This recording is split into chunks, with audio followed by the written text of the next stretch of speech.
کوردەکان لە سووریا سەرڕای بە پەرۆشی خۆیان سەبارەت بە لە دەستانی شاری عەفرین لە شاری قامیشلی ڕێزیان لە نەورۆز گرت. بۆ ئەو بەشدارانە نەورۆز هێمای بەرخودانە و هەرگیز لەناو ناچێت. نەورۆزا 2018 برحێ بەرخۆدانە سەردەمیان پیرۆز دکن. نەورۆزام وەک هەر ساڵ ئەم دخوازن دەرباز کرد.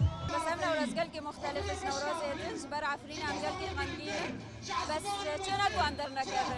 نەورۆزا ئیساڵ جودایە دل غەمگینە لێ نەورۆز ناسەکرێ برحێ بەرخۆدانە عەفرینێ برحێ شەر برحێ تۆڵهێلدانێ ملەت تەبای دەکەتنە خادا وێ نەورۆزا خۆ پیرۆز بکن و نەورۆز قەت نامینە سەکراندن. هەروەها لە شاری ئیستانبول کە لەوە تا 2015 ڕێگای بەرەوەچوونی نەورۆز نەدرابوو، ئەمساڵ کوردەکان لەم شارە بۆ پیرۆزکردنی نەورۆز کۆبوونەوە و بێزاری خۆیان لە حکوومەتی تورکیا دەربڕی کە عەفرینی داگیر کرد. ئێمە لە دژی فاشیزم نەورۆز پیرۆزەکەین. تاوانکارانی ئەردۆغان لە عەفرین هاتنە سەر خاکی ئێمە. ئەوان لە عەفرین ژینۆسایدیان ئەنجامدا، بەڵام کوردەکان قەت بە کوشتن لە ناو ناچین. ئەم بەشدارە ڕخنە لە بێدەنجی کۆمەلگای نێونەتەوەیش سەبارەت بە عەفرین دەگرێت. بۆچی مرۆڤایەتی داخوازیەکانی ئێمە نابیستن؟ بۆچی ئەوروپا دەنجی ئێمە نابیستێ؟ کەس گوێ ناداتە دۆخی ئێمە.